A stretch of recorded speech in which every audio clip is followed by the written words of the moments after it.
증거될 수 있도록 도와주시옵소서. 예수 그리스도의 이름으로 기도합니다. 아멘. 자, 오늘 우리가 함께 볼 말씀은 요한복음 6장 16절부터 29절까지입니다. 요한복음 6장 16절부터 29절까지 말씀을 우리가 함께 교독하겠습니다.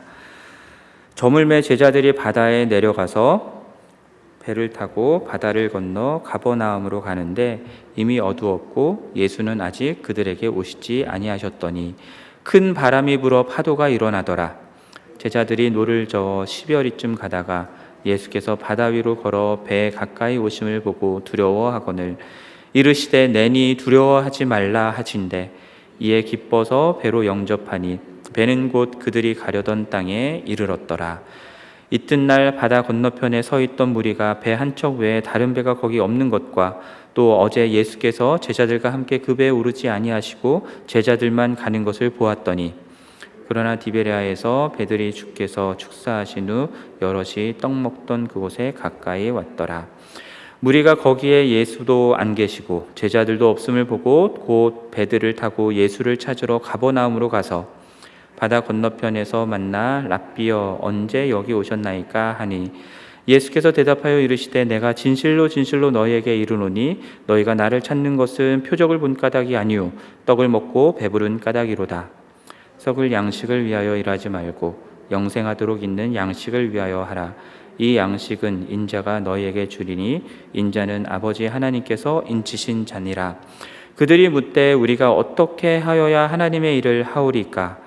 예수께서 대답하여 이르시되 하나님께서 보내신 이를 믿는 것이 하나님의 일이니라 하시니. 아멘. 자, 예수님은 보리떡 5개와 물고기 2마리로 5,000명을 먹이시는 놀라운 기적을 행하셨습니다. 예수 그리스도 앞에서는 5,000명을 먹이려면 300데나리온이 필요하다라고 하였던 빌립의 합리적인 계산도 그리고 보리떡 5개와 물고기 2마리로는 이 많은 사람들을 먹일 수 없다라고 했던 안드레의 현실적인 판단도 다 무력하게 되었습니다. 300데나리온이 아니라 200데나리온이죠. 자, 오병이어의 기적은 표적이었습니다. 표적은 사인입니다.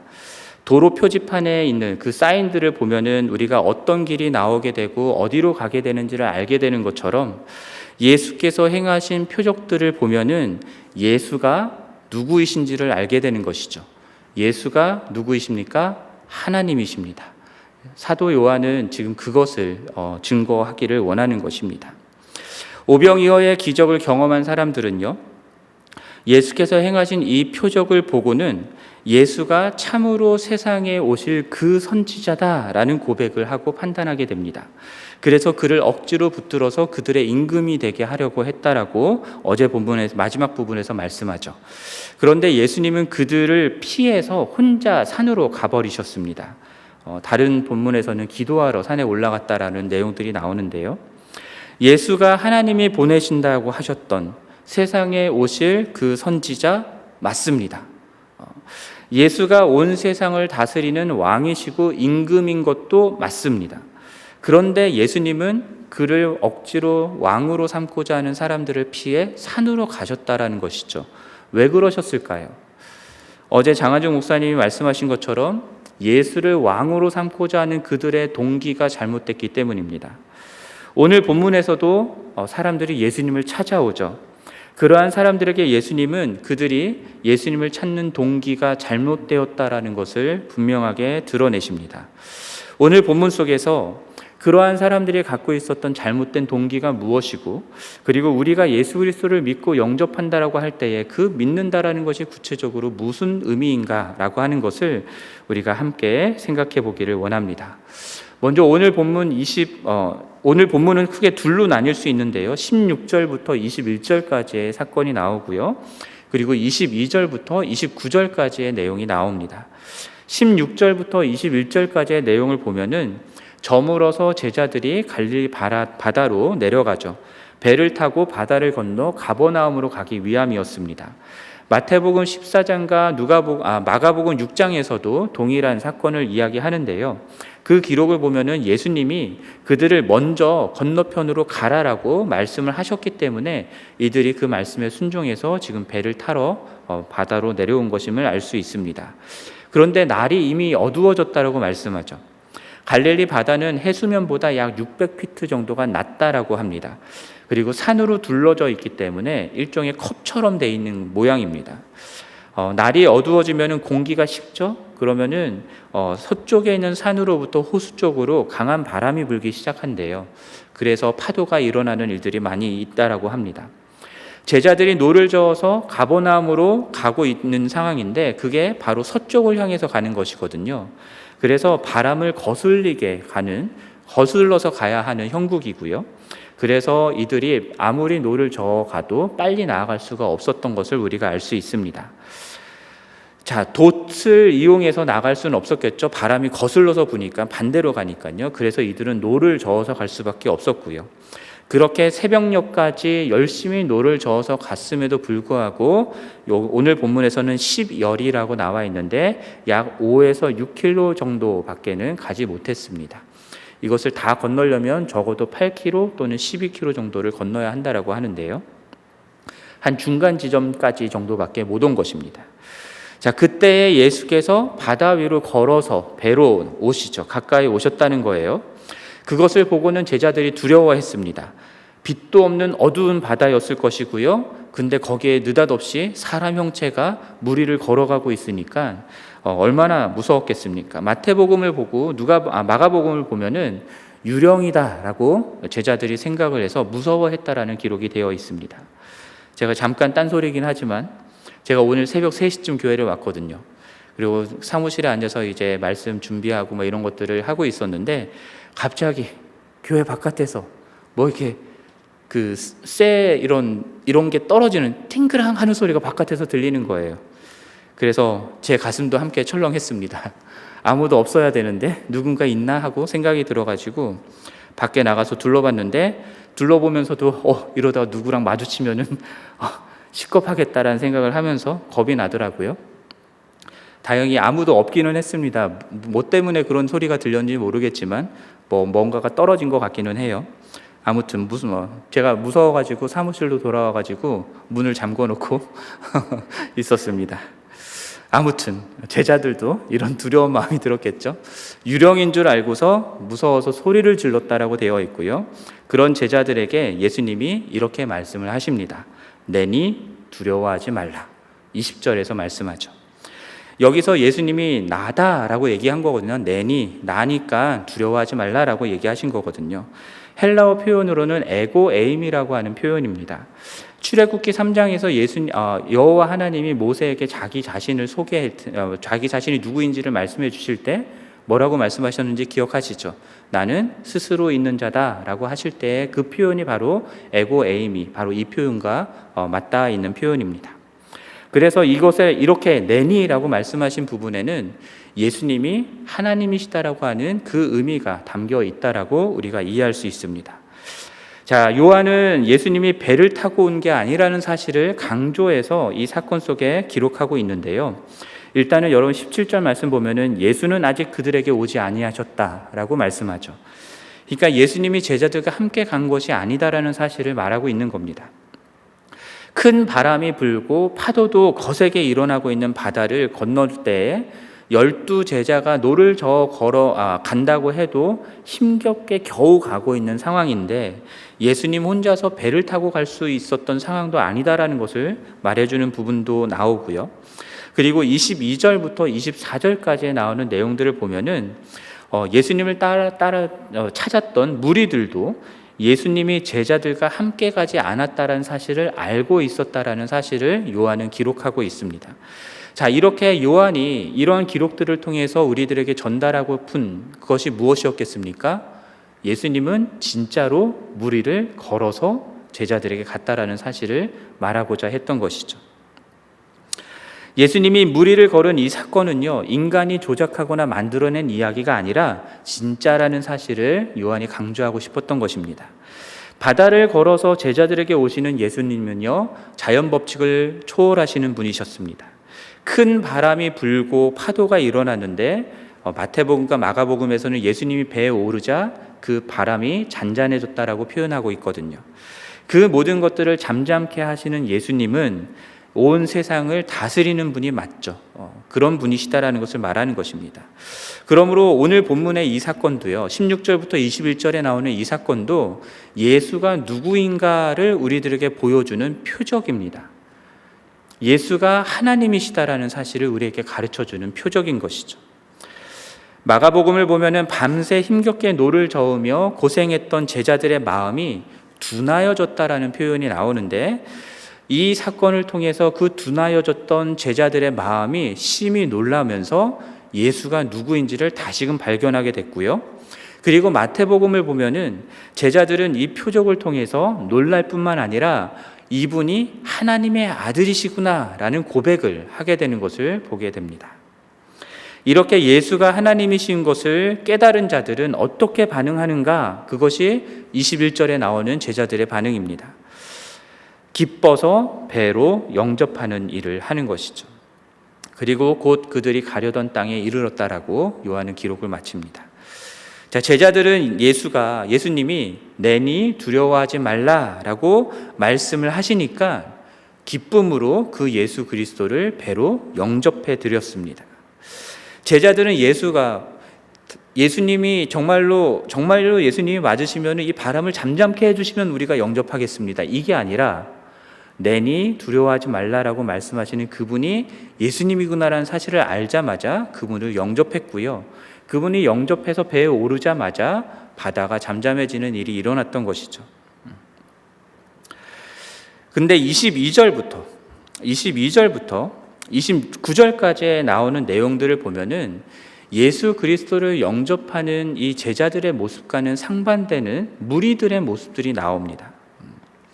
제자들은 예수님이기 때문에 배로 영접했는데, 이 무리들은 다른 목적 때문에 예수님을 자신들의 왕으로 삼고 예수님을 찾아왔다라는 것을 우리가 보게 되죠. 전날에 제자들만 배를 타고 가고 있었고 다른 배 한 척은 그대로 있었고 예수는 보이지 않자 이 무리들은 예수님을 찾아 나서서 가버나움까지 갈 만큼 열심으로 예수님을 찾는 사람들이었던 것은 분명합니다. 이들은 오병이어의 기적을 경험했던 사람들인 것이죠. 예수를 억지로 왕으로 삼고자 했던 사람들이었던 것입니다. 그러니까 그러한 열심으로 가버나움까지 예수를 찾아갔던 것이겠죠. 바다 건너편에서 예수를 만났을 때에 그들이 던졌던 첫 질문이 무엇이었냐면 25절에 나옵니다. 랍비여, 언제 여기 오셨나이까?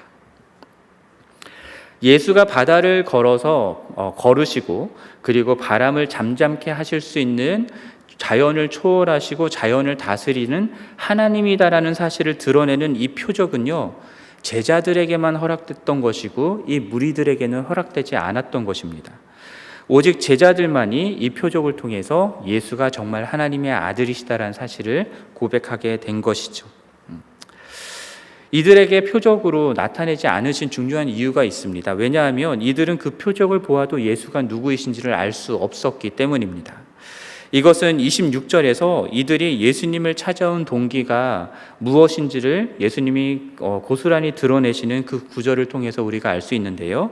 26절 말씀 보면은 내가 진실로 진실로 너에게 이르노니 너희가 나를 찾는 것은 표적을 본 까닭이 아니요 떡을 먹고 배부른 까닭이로다 라고 말씀하시죠. 한마디로 말하면 이 무리들은 예수를 찾은 이유가 내 배 채우려고 예수를 찾았다라는 겁니다. 표적을 보았으면은 예수가 누구인지를 알았어야 합니까? 하나님이신 것을 알았어야죠. 그리고 하나님이신 그 예수 그리스도를 영접하는 것이 마땅한 반응이었습니다. 그러나 이들은 오병이어의 기적을 통해서 그들이 보게 된 것은 무엇이었냐면 내 배를 배부르게 해줄 수 있는 분을 보게 된 것입니다. 당시의 로마 식민지 상황에서 경제적으로 힘들고 어려웠던 것이 사실입니다. 그래서 보리떡 5개와 물고기 2마리로 이 5천 명이라고 하는 사람들을 먹일 수 있었던 예수 그리스도라고 한다면 자신들의 이 현실적인 먹고 사는 문제를 해결해 줄 수 있는 메시아가 되겠구나. 로마의 식민지 상황에서 우리를 구원해 줄 수 있는 메시아가 될 수 있겠구나라는 것들을 믿었던 것이죠. 그리고 내 문제, 내 피로를 채워줄 수 있는 분이다라는 것을 믿었던 것입니다. 그렇게 내 욕망을 채워줄 수 있는 분으로 예수 그리스도를 찾았던 것이 바로 이 무리들이었습니다. 자, 예수가 하나님이시기 때문에 찾아온 게 아니라 내 배를 채우려고, 내 배를 채워줄 수 있는 분이시기 때문에 예수를 찾았던 것이죠. 그래서 27절 말씀을 보면요, 그러한 사람들에게 예수님이 썩을 양식을 위하여 일하지 말고 영생하도록 있는 양식을 위하여 하라라고 말씀합니다. 영생하도록 있는 양식이라는 것은 영원한 생명에 이르게 하는 양식이다라고 하는 의미입니다. 그리고 그 영원한 생명에 이르게 하는 양식은 인자라고 하는 곧 예수 그리스도가 줄 수 있는 것이다라고 말씀하고요, 그것을 위해서 예수 그리스도가 하나님께서 예수 그리스도를 우리들에게 보내신 것이다라는 말씀을 해주십니다. 이 말씀을 들은 무리들은 28절에서 우리가 영생에 이르도록 하는 양식을 얻기 위해서 어떻게 해야 합니까? 라는 질문을 던지는데요, 어떤 일을 해야 하나님을 기쁘시게 하고 그래서 우리가 영생을 얻을 수 있겠습니까? 라고 하는 의미입니다. 이들에게 있어서 영생을 얻기 위해서는요, 무언가를 해야 된다라는 것인데 그 무언가를 하는 주체가 누구냐면 나 자신입니다. 그래서 지성이면 감천이라고 내가 하나님을 기쁘시게 해드리기 위해서 지성을 다하면 하나님도 하늘도 감동해서 나에게 영생을 주신다라고 하는 그 생각을 깔고 이 질문을 던지는 것입니다. 그러나 여러분, 우리가 알다시피 하나님이 우리를 사랑하시고 우리에게 은혜를 베푸시는 것은요, 우리의 노력과 우리의 공로 때문에 너희가 이렇게 열심히 하니까 내가 이렇게 갚아줄게 라고 하는 그런 내용이 아니잖아요. 이것은 하나님께서 우리에게 순전히 주시는 주권적인 은혜로서 우리를 사랑하시고 우리에게 은혜를 베푸시는 것입니다. 하지만 이 사람들은 그것을 알지 못했던 것이죠.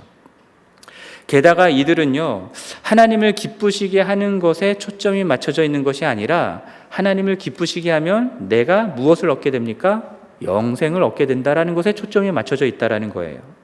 여전히 내 필요, 내 유익을 얻기 위해서 예수를 이용하고 하나님을 이용하고자 하는 마음이 이들의 마음 가운데 있었다라는 것입니다. 그러한 무리들에게 예수님은 하나님께서 보내신 이 곧 예수를 믿는 것이 하나님의 일이다라는 말씀을 해주시죠. 하나님이 보내신 하나님의 아들이요 그리스도로 예수를 믿는 것이 하나님을 기쁘게 하는 영생을 얻게 하는 유일한 길임을 말씀해 주시는 것입니다.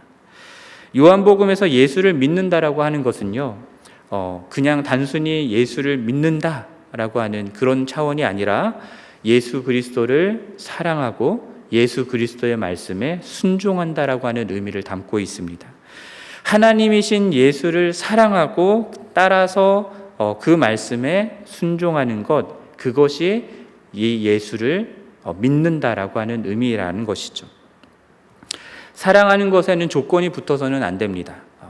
예수님이 내 배, 내 욕망을 채워줄 수 있으면 사랑하고 그분 말씀에 순종하겠다 하는 것은 그거는 신앙이 아닙니다. 그건 믿음이 아닙니다. 거래죠. 예수가 하나님이시기 때문에 믿어야 하는 것이고요, 예수가 나에게 무엇을 주어서가 아니라 그분은 정말 하나님이시기 때문에 예수를 믿는다라고 사랑하고 순종하겠다라고 고백하는 것이 예수를 믿는 것입니다. 결혼할 때도 배우자를 조건 보고 결혼하면은 좋진 않잖아요, 그렇죠? 조건 보고 사랑하면 좋은 결과가 없는 경우들이 많습니다. 그 사람 자체로 사랑해서 그 사람과 함께 결혼하는 것처럼 예수 그리스도를 믿는 것도 예수 그리스도가 하나님이시기 때문에, 그분이시기 때문에 사랑하고 순종하며 믿는 것입니다. 오병이어의 기적을 통해서 그러한 일을 행하시는 분이라면 내 배를 채워줄 수 있겠구나, 그래서 내가 따라야 되겠다가 아니라 이분은 하나님이시구나, 그러니까 내가 믿고 따라야 되겠다라는 그런 반응을 보여야 되는 것이 마땅하다라는 것이죠. 자기 욕망을 채우기 위해서, 내 배를 채우기 위해서 예수를 믿는 것에는, 그 믿음에는 구원은 없습니다. 예수를 믿으면 구원받고 천국 간다고 하니까 신앙생활을 시작할 수는 있겠죠. 예수를 믿으면 병고침도 있을 수 있고 물질적인 공급하심도 있을 수 있고 그리고 사업도 잘 뜬다고 하니까, 그러니까 신앙생활을 시작하는 사람들도 있을 수 있습니다. 그러나 거기서 멈추면 안 되는 것이죠. 그러한 일들을 예수를 통하여 경험을 했다고 한다면 그러한 일들을 행하시는 분이 정말 하나님이셨구나라는 것을 알게 되고, 내게 어떤 유익을 주어서가 아니라 하나님이시기 때문에 믿게 되는 차원으로 나아가야 하는 것입니다. 만약에 내 유익을 위해서 예수를 믿는다고 하는 것에 그친다면 그때까지는 떡을 먹고 배불러서 썩을 양식을 구하면서 예수를 찾았던 이 무리들과 같은 믿음일 뿐입니다. 예수가 자신들에게 내 유익을 채울 수 없는 분이다라는 것이 확인이 되면 언제든지 예수를 버리고 떠날 사람들이 돼버리는 것이죠.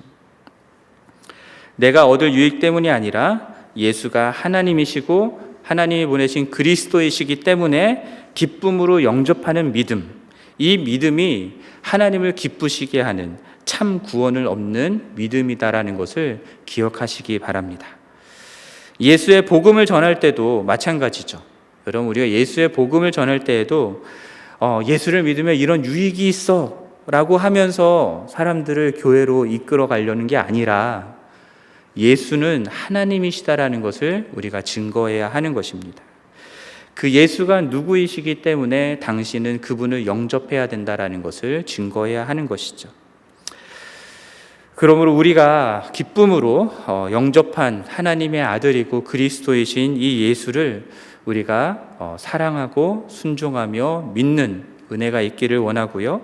그렇게 날마다 영생하도록 얻는, 영생에 이르게 하는 그 양식을 위해서 믿음으로 살아가는 우리 모두가 되기를 원하고, 그 예수 그리스도를 이 땅 가운데 증거하는 우리 모두가 되기를 주님의 이름으로 간절히 축원합니다. 함께 기도하겠습니다. 하나님 아버지, 표적을 통하여서 예수 그리스도가 하나님이신 것을 우리가 보아야 하는데, 떡을 먹고 배부른 까닭으로 내 배를 채우기 위해서, 내 욕망을 채우기 위한 수단으로 예수를 믿는 어리석은 자들 되지 아니하도록 은혜를 베풀어 주시기를 원합니다. 정말 우리의 모든 것 되시고 우리를 구원하시며 이 세상을 다스리시는 참 하나님이시요 참 왕이신 예수 그리스도를 우리의 삶에 모시고, 우리 삶의 중심에 모시고 그분을 사랑하며 그분을 믿는 믿음으로 순종하며 살아가는 우리 모두가 되기를 간절히 원합니다. 은혜를 베풀어 주시고 함께하여 주시옵소서. 이 모든 말씀 우리 주 예수 그리스도의 이름으로 기도합니다. 아멘. 하늘에 계신 우리 아버지여, 이름이 거룩히 여김을 받으시오며 나라가 임하시오며 뜻이 하늘에서 이루어진 것 같이 땅에서 이루어지이다. 오늘 우리에게 일용할 양식을 주시옵고, 우리가 우리에게 죄 지은 자를 사하여 준 것 같이 우리 죄를 사하여 주시옵고, 우리를 시험에 들게 하지 마시옵고 다만 악에서 구하시옵소서. 나라와 권세와 영광이 아버지께 영원히